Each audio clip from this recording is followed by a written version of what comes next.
గొడ్డలితో ఒకరిపై దాడి చేయగా యువకుడు మృతి సంఘటన పాపన్నపేట మండల పరిధి నర్సన్పల్లి గ్రామంలో ఆదివారం అర్ధరాత్రి చోటు చేసుకుంది.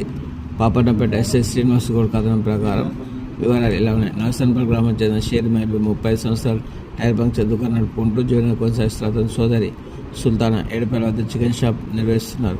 సుల్తానా దుకాణం పక్కన నర్సన్పల్లి గ్రామం చెందిన చాకలి విఠల్ సైతం చికెన్ షాప్ నిర్వహిస్తున్నారు. కాగా గత కొన్ని రోజులుగా విఠల్కు వీరితో దుకాణం గిరాకీ విషయంలో తరచూ గొడవలు జరుగుతున్నాయి. ఈ క్రమంలో ఆదివారం రాత్రి సమయంలో సుల్తానా మహబూబ్ భార్య రేష్మ దుకాణంలో ఉండగా విఠల్, రాజమణి, యాదగిరి, మహేష్లు దుకాణం వద్దకు వచ్చి సుల్తానాతో గొడవ పడుతున్నారు. దీంతో రేష్మ మహబూబ్కు ఫోన్ చేసి విషయం తెలుసుకున్న మహబూబ్ అక్కడికి చేరు. విఠల్ భార్య రాజమణి, కొడుకులు యాదగిరి, మహేష్లు మహబూబ్ చేతులతో దాడి చేశారు. కింద పడేసి చేతులు గుద్దుతూ తన అడుకోపోయిన వారిని సైతం కొట్టారు.